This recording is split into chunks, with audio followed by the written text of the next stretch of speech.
दोस्तों ये video त्रिकोणमिति chapter के ऊपर मेरी पहली वीडियो है और इस वीडियो में हम लोग त्रिकोणमिति चैप्टर के जो महत्वपूर्ण सूत्र होते हैं उनको हम लोग अच्छे से समझेंगे और ये भी समझेंगे कि उनका यूज करके कैसे प्रश्नों को हल किया जाता है। तो यहाँ पे आपको ये सूत्र दिख रहा होगा, ये पूरे 6 सूत्र होते हैं, ठीक है।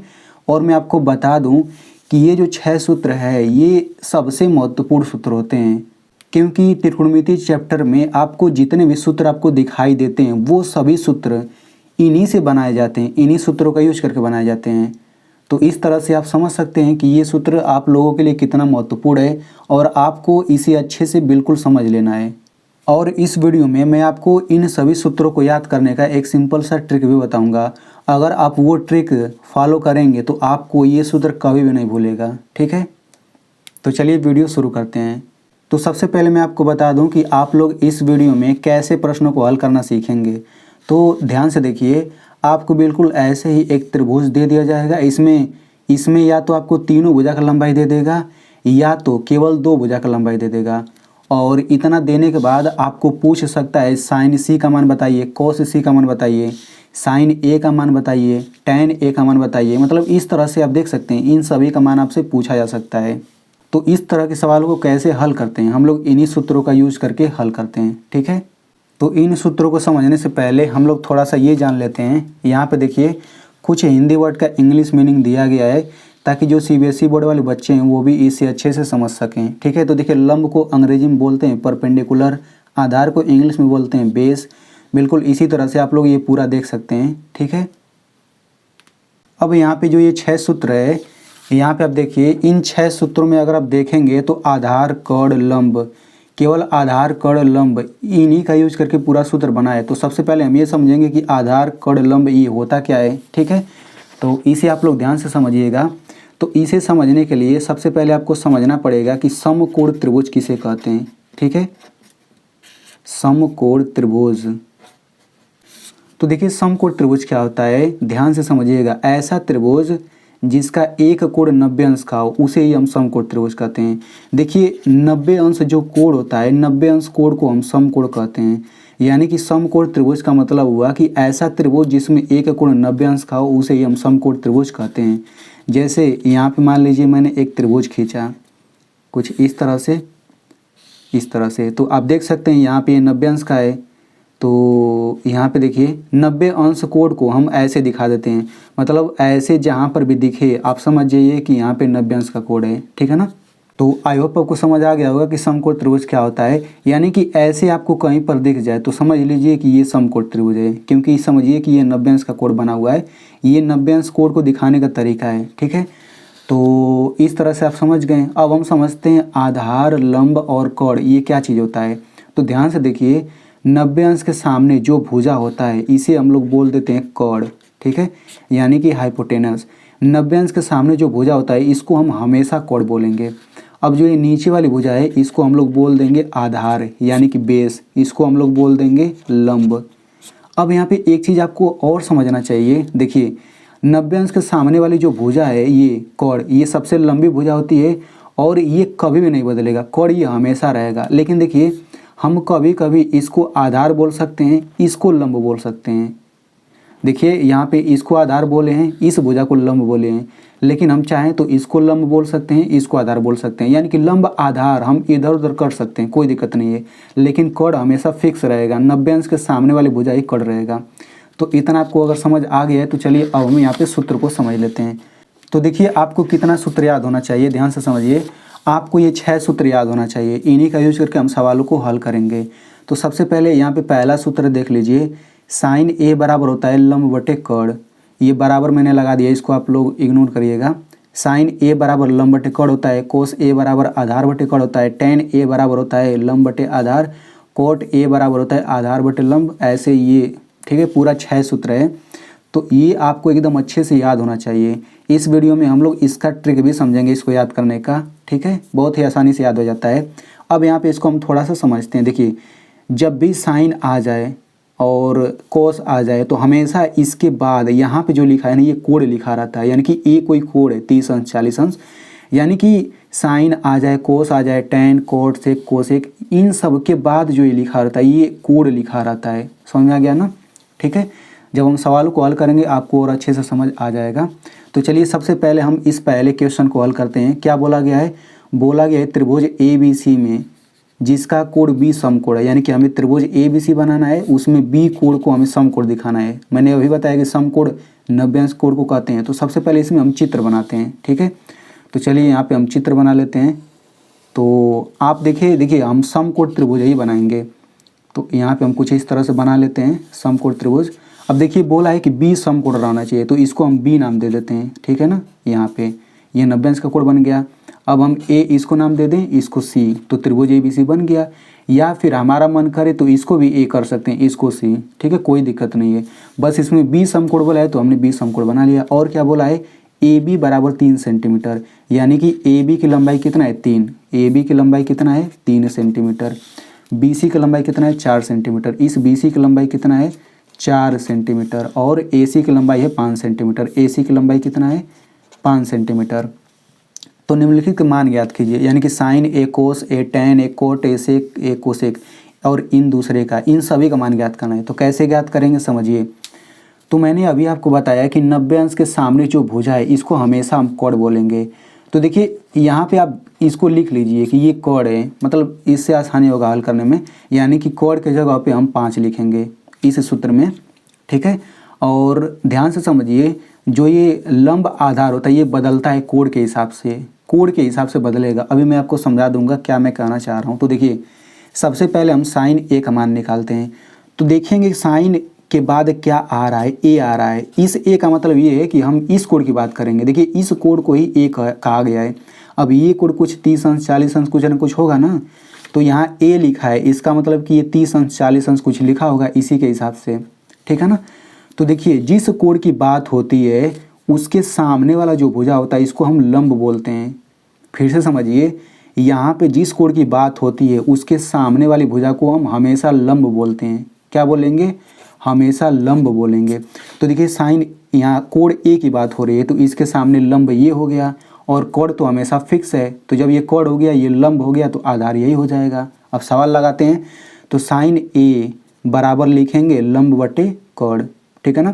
तो चूंकि ए कोण की बात हो रही है तो लंब क्या हो गया? 4 बटे कोण क्या होगा? 5, यानी कि इसका आंसर क्या हो गया? 4/5। बस ये आंसर हो गया। अब हम कोस ए का मान निकालते हैं। तो देखेंगे कौन सा कोण है? ए कोण। तो ए कोण के लिए लंब ये हो गया, आधार ये हो गया। ठीक है ना? तो यहाँ पे सूत्र क्या हो गया? आधार बटे कोण। तो आधार क्या हो गया? 3 बटे कोण क्या हो जाएगा? 5, यानी कि कोस ए का मान 3/5 है। तो क्या हो जाएगा? यही आंसर हो जाएगा। यहाँ पे tan ए का मान निकाल लेते हैं। तो लंब बटे आधार, तो कोण ए की बात हो रही है, यहाँ पे ज़रूर देखेंगे नहीं तो गलती हो जाएगा। तो क्या हो जाएगा? लंब बटे आधार, तो ये हो जाएगा 4/3 और ये हो जाएगा आंसर। बिल्कुल इसी तरह से हम चाहें तो इन सभी का मान निकाल सकते हैं। सेक ए का मान हो जाएगा कोण बटे आधार, तो कोण क्या चीज़ है? कोण 5 हो जाएगा और आधार 3 हो जाएगा। चूँकि ए कोण की बात हो रही है ना, तो ये लंब ये हमेशा रहेगा, ये आधार रहेगा। इसी तरह से चलिए अब हम लोग यहाँ पे सी कोण वाले का मान ज्ञात करते हैं। ठीक है, तो इसे भी आप लोग ध्यान से समझिएगा। देखिए हम यहाँ से हल करते हैं। तो ये चित्र बिल्कुल वही चित्र है, अलग नहीं है। तो हम यहाँ पे कोस सी का मान निकालेंगे। तो आप ध्यान से देखिए, यहाँ पे कुछ भी लिखा रहे, यहाँ पे सी लिखा रहे, चाहे ए कोण लिखा रहे, चाहे बी कोण लिखा रहे, कोई भी यहाँ पे कोण लिखा रहे, हमेशा जब भी साइन आएगा तो हमेशा लंब बटे कोण यही सूत्र लगाएंगे। देखिए दोनों में बिल्कुल एक ही सूत्र है। यहाँ पे देखिए, यहाँ पे साइन सी है तो लंब बटे कोण है, यहाँ पे ए है फिर भी लंब बटे कोण ही है। मतलब यहाँ पे कोण कुछ भी रहे हमेशा सेम सूत्र लगता है। जैसे देखिए tan सी बराबर लंब बटे आधार है, और यहाँ पे देखिए tan ए बराबर लंब बटे आधार, दोनों जगह लंब बटे आधार ही है। यहाँ पे सी ए कुछ भी हो सकता है, कोई दिक्कत नहीं है। तो यहाँ पे हमें कोस सी बताना है। तो सबसे पहले यहाँ पे कोण देख लेते हैं। तो देखिए 90 अंश के सामने ये वाली भुजा, ये तो हमेशा कोण ही रहेगा। अब इसमें देखिए सी कोण की बात हो रही है, ध्यान समझिएगा, सी कोण की बात हो रही है। तो सी कोण यहाँ पे है, अब इसके सामने ये लंब होगा। बोलो, मैंने बोला कि यहाँ पे जो कोण रहेगा उसके सामने वाला लंब हो जाएगा हमेशा। तो कोण तो ये हो गया, ये तो हमेशा फिक्स है। अब इसके सामने वाला लंब ये हो गया, तो ये क्या हो गया? ये आधार हो गया। अब देखो सवाल कितना जल्दी हो जाएगा। कोस सी बराबर होगा आधार बटे कोण। तो आधार क्या है? आधार 4 है, बटा कोण क्या है? कोण हो जाएगा 5, यानी कि यही आंसर है। साइन सी का मान क्या हो जाएगा, लंब बटे कॉड। तो लंब क्या है 3 बटे कॉड क्या है, कॉड है 5, तो 3/5 इसका आंसर हो जाएगा। बिल्कुल इसी तरह से इन सब का मान निकाल सकते हैं। चलिए हम कोसेक सी का मान निकालते हैं। तो कोसेक सी बराबर क्या है, कॉड बटे लंब। तो कॉड कहाँ पे है, कॉड यहाँ पे आप देख सकते हैं 5 है, तो यहाँ पे कॉड के जगह पे 5 लिख लेते हैं, बटे लंब के जगह पे क्या लिखेंगे, लंब क्या है 3 है, तो 5/3 यही क्या हो जाएगा, इसका आंसर हो जाएगा। तो चलिए अब मैं आपको यहाँ पे सूत्र याद करने का ट्रिक बता देता हूँ, क्योंकि ये सूत्र एकदम आपको किसी भी कीमत पे याद होना चाहिए। ठीक है, तो ट्रिक क्या है समझिए। ट्रिक ये होता है लाल बटे कक्का, यानी कि LAL बटा KA, इसको आप लोग याद रखिएगा।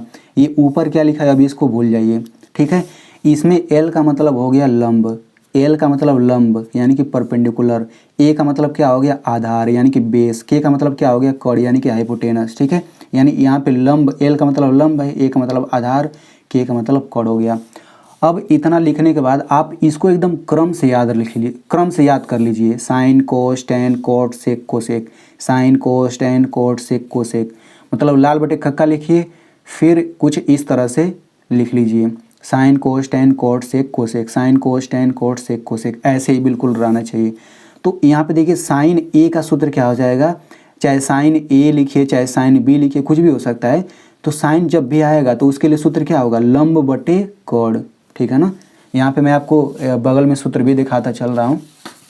यहाँ पे देखिए जब भी साइन आएगा तो हमेशा लंब बटे कॉर्ड हम सूत्र लिखेंगे, देख सकते हैं यहाँ पे। जब भी कोस आएगा तो आधार बटे कॉर्ड हो जाएगा, यहाँ पे देख सकते हैं आधार बटे कॉर्ड। जब भी टेन आ जाएगा तो लंब बटे आधार लिख देंगे।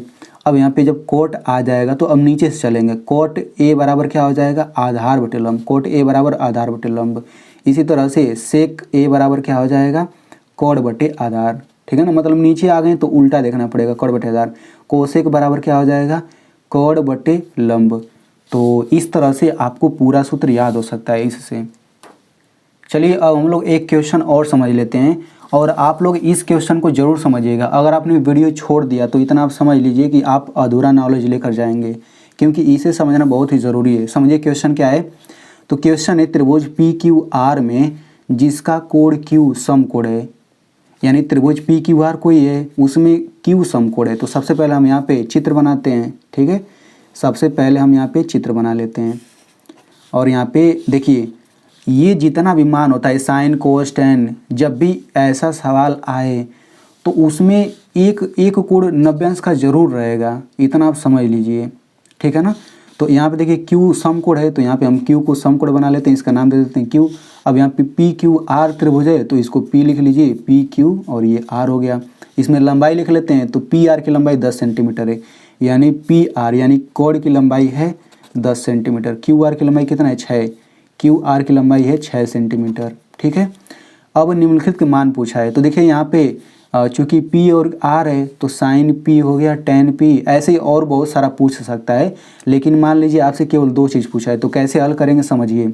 अच्छा एक चीज़ और समझ लीजिए, देखिए कभी भी आपसे ऐसे सवाल पूछेगा तो केवल इन्हीं दोनों कोणों से रिलेटेड पूछेगा, यानी कि यहाँ पे या तो P कोण हो सकता है या तो ये वाला हो सकता है। ये वाला कोण कभी भी रख के नहीं पूछेगा, क्योंकि देखिए अगर हम इसका निकालने जाएंगे तो लंब क्या होगा, हमने अभी हमने डिस्कस किया कि यहाँ पे जो कोण रहेगा इसके सामने वाला लंब कहलाएगा। जैसे मान लीजिए इस कोण की बात होगी तो इसके सामने वाला लंब ये हो गया, इस कोण की बात होगी तो इसके सामने वाला लंब ये हो गया। लेकिन इस कोण की बात होगी तो इसके सामने वाला लंब, इसको लंब थोड़ी बोलेंगे, ये तो कोण हमेशा रहता है, बोलिए। तो इसीलिए इस कोण की कभी भी बात नहीं होगी, हमेशा इन दोनों कोणों से रिलेटेड सवाल आपसे पूछा जाता है। तो यहाँ पे ये क्या हो गया, ये हो गया कोण। कोण तो हमेशा रहेगा, बस लंब आधार बदलता है। लेकिन आप इसमें आप देखिए केवल 2 भुजा का लंबाई दिया है, इसका लंबाई नहीं दिया गया है। तो चलिए हम क्वेश्चन लगाते हैं। तो साइन P का मान पूछा है, तो हम क्या सूत्र लगाएंगे, लंब बटे कोण ही लगाएंगे। यहाँ पे P लिखे रहे, A लिखा रहे, कुछ भी लिखा रहे, मतलब यहाँ पे कोण ही रहता है।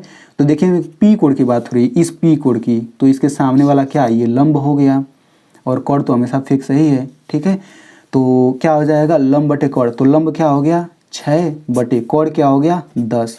ठीक है, तो यहाँ पे अब देख लीजिए पिछले सवाल में ये दोनों कट नहीं रहा था तो हमने वही आंसर बोल दिया, लेकिन जब ऐसे कटेगा तो उसको हमें काट लेना है। 2 से कटेगा, 2 3 6, 2 5 10, यानी कि इसका आंसर हम 3/5 बोल देंगे।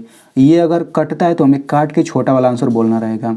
अब यहाँ पे इसको समझ लेते हैं। तो देखिए tan क्यू बराबर पूछा है, tan क्यू का मान, तो यहाँ पे सूत्र होगा, tan का सूत्र होगा लंब बटे आधार। अब क्यू यहाँ पे है। अब थोड़ा सा हम यहाँ पे समझ लेते हैं। देखिए यहाँ पे ये क्यू नहीं रहेगा, गलती से मैंने लिख दिया, ये आर रहेगा। tan आर का मान पूछा है, tan आर का मान, ठीक है। तो tan आर बराबर हो जाएगा लंब बटे आधार। तो देखिए tan आर यहाँ पे है, तो इसके सामने लंब क्या हो जाएगा, ये लंब हो जाएगा, ठीक है। और आधार क्या हो जाएगा, ये आधार हो जाएगा। तो देखिए आधार की जगह तो हम 6 लिख लेंगे, लेकिन लंब हमें पता ही नहीं है। तो अब यहाँ पे आपको समझना चाहिए एक चीज़। क्या समझना चाहिए, इसको ध्यान से समझिएगा कि जब भी आपको सवाल दे दे और सवाल में केवल 2 भुजा का लंबाई दिया हो, इस तीसरे की लंबाई नहीं दिया हो, तो हम इस तीसरे की लंबाई निकाल सकते हैं। एक बार फिर से सुनिए मेरी बातों को ध्यान से।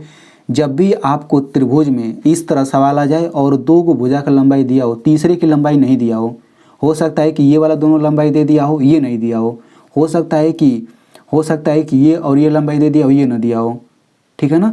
तो हम लोग तीसरे वाले को ज्ञात कर सकते हैं, निकाल सकते हैं। कैसे निकालेंगे, पाइथागोरस प्रमेय से, ठीक है ना। तो हम लोग इसकी तीसरे की लंबाई निकाल सकते हैं बहुत ही आसानी से। अब इसको अगर आप निकालना सीखना चाहते हैं तो उस वीडियो का लिंक मैं यहाँ पे दे दूंगा ऊपर, या फिर आपको यहाँ पर भी दिख रहा होगा। उस वीडियो पर क्लिक करके आप लोग देख लीजिए कि कैसे हम लोग इस तीसरे भुजा को निकालेंगे। और जब ये तीसरा भुजा निकल जाएगा तो फिर बाकी सब वैसे ही हम सवाल लगाते चले जाएंगे, कोई दिक्कत नहीं होगा। तो मान लीजिए कि इसको अगर हम हल करेंगे, तो इसको जब हम लोग हल करके तीसरे की लंबाई निकालेंगे तो ये 8 सेंटीमीटर आता है, ठीक है। पाइथागोरस प्रमेय आप लोग जरूर देख लीजिएगा, ठीक है ना। तो देखिए 8 सेंटीमीटर आ गया। तो tan आर का मान पूछा है, तो क्या हो जाएगा, लंब हो गया 8, आधार हो गया 6। इसको काट लेते हैं, 2 चौक 8, 2 3 6, यानी कि 4/3 ऐसे ही आंसर हो जाएगा। अब ऐसे करके जितने भी सवाल पूछेगा, जब तीनों भुजा दे दिया है तो हम आसानी से निकाल सकते हैं। तो आई होप आपको समझ आ गया होगा। अब मैं आपसे यहाँ पे सवाल पूछता हूँ, आप लोग इसे ज़रूर बताइएगा। साइन ए का मान बताना है, tan सी का मान बताना है। यहाँ पे ये चित्र आपको दे दिया है। तो दोस्तों मैंने आपको इतना सरल तरीके से समझा दिया, तो आपसे एक छोटा सा रिक्वेस्ट है कि आप लोग इस वीडियो को मेरी मेहनत के लिए एक लाइक कर दीजिए, और हो सके तो इसे अपने दोस्तों में ज़रूर शेयर करिए, क्योंकि अगर आपको समझ आ गया है तो उन्हें भी अच्छे से समझ आ जाएगा।